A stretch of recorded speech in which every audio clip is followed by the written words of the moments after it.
Pakar telematika sekaligus terlapor dalam kasus ijazah Joko Widodo, Roy Suryo, dan Dr. Tifa mendatangi Polda Metro Jaya sekitar pukul 10 pagi waktu Indonesia Barat. Kehadiran Roy Suryo CS ke Polda untuk memberikan klarifikasi atas pemanggilan terhadap dirinya. Roy Suryo menyebutkan dirinya menghormati tugas kepolisian.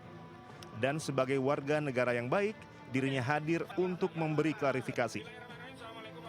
Usai pemanggilan, Roy Suryo menambahkan bahwa laporan terhadap Roy Suryo CS tidak berdasar hukum.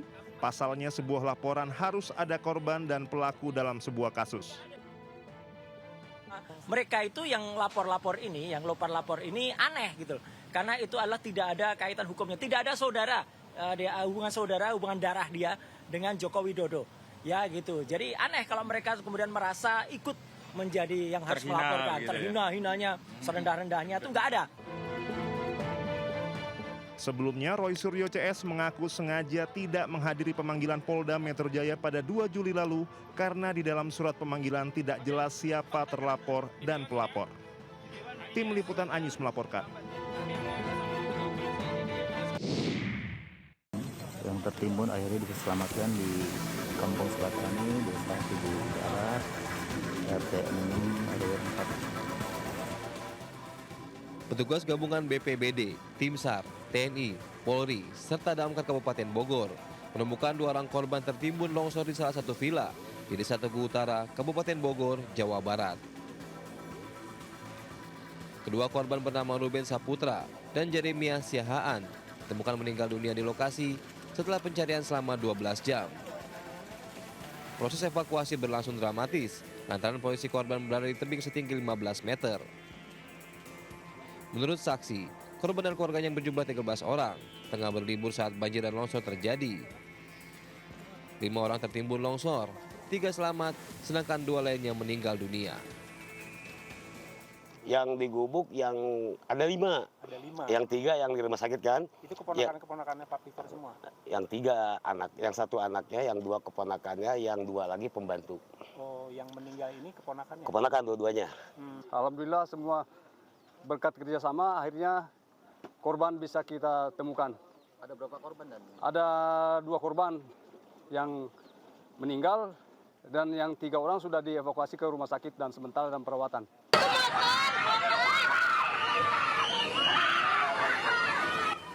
Sebelumnya, banjir dan longsor terjadi di beberapa titik di kawasan Puncak Bogor pada Sabtu siang. Akibat kejadian ini, total 3 korban meninggal dunia, sementara 4 orang luka-luka dan menjalani perawatan intensif. Dari Bogor, Jawa Barat, Wildari Hidayat, iNews melaporkan.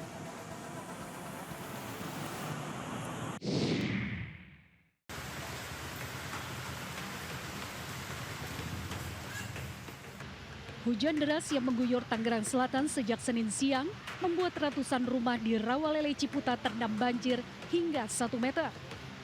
Banjir yang mengepung perumahan warga ini dikarenakan intensitas curah hujan yang tinggi sejak Senin siang hingga sore menyebabkan meluapnya anak Kali Angke. Sejumlah warga mulai mengungsi ke tempat yang lebih tinggi karena air semakin tinggi. Sementara itu, akibat banjir ini juga membuat akses Jalan Sumatera, baik dari arah Ciputat menuju Lengkong Gudang maupun arah sebaliknya terputus dan tidak bisa dilalui kendaraan. Tim reaksi cepat BPBD Tangerang Selatan dilibatkan untuk membantu mengevakuasi warga ke tempat yang lebih tinggi. Dari Tangerang Selatan, Banten, Nunung Purnomo, iNews melaporkan.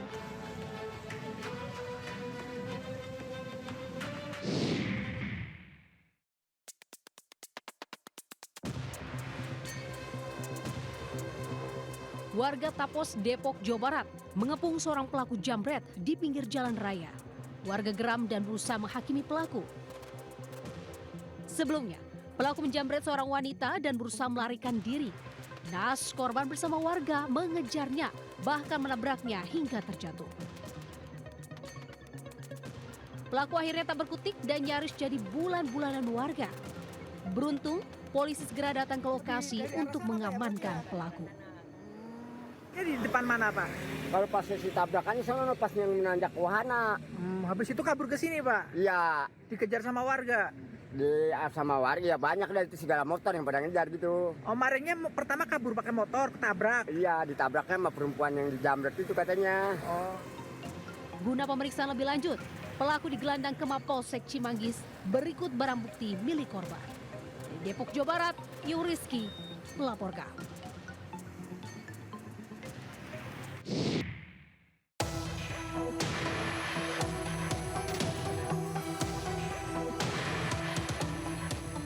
Dalam rekaman CCTV mesin ATM di kawasan Jabon, Sidoarjo, tampak pelaku aksi berpura-pura sebagai petugas bank.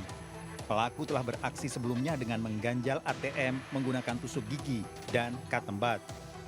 Pelaku datang menolong korban meminta memasukkan nomor PIN ATM. Begitu ATM tidak keluar, para pelaku meminta korban melapor ke bank. Pelaku kemudian kembali ke ATM dan mengambil kartu milik korban yang terganjal. Para pelaku warga Karanganyar, Jawa Tengah ditangkap polisi, 2 diantaranya ditembak karena berusaha kabur. Komplotan ini melakukan di hampir di seluruh wilayah Jawa Timur. Jadi komplotan ini untuk modus operandinya itu dia memasukkan di mesin ATM itu di tempat untuk memasukkan kartu itu dimasukkan alat untuk mengganjal, jadi seakan-akan kartunya sudah masuk. Para tersangka terancam hukuman 9 tahun penjara. Dari Sidoarjo, Jawa Timur, Pramono Putra, iNews melaporkan. Damri yang melaju dari arah Cawang menuju Selipi ini tertangkap basah oleh petugas PJR ketika tengah menurunkan penumpang di bahu jalan tol. Sejumlah penumpang diturunkan mendadak bukan pada tempatnya di off-ramp keluaran pajak ruas tol dalam kota. Off-ramp adalah jalan pendek yang menghubungkan antara jalan tol ke jalan lain yang biasanya digunakan para pengendara untuk keluar dari jalan tol secara bertahap. Guna memberikan efek jerah, petugas langsung memberikan sanksi tilang manual kepada sopir bus. Petugas juga memberikan imbauan kepada para penumpang agar tidak lagi turun di bahu tol karena sangat membahayakan keselamatan diri sendiri dan orang lain. Kita laksanakan tilang di depan penumpang yang baru saja diturunkan oleh pengemudi tersebut. Memang banyak ragam alasan, baik itu permintaan penumpang atau mungkin karena supir bus sendiri yang memang lalai menurunkan penumpang. Petugas tak akan segan memberikan sanksi tilang kepada para sopir bus yang nakal, yang tidak taat aturan karena menurunkan penumpang bukan pada tempatnya. Dari Jakarta, Rani Sanjaya, iNews melaporkan.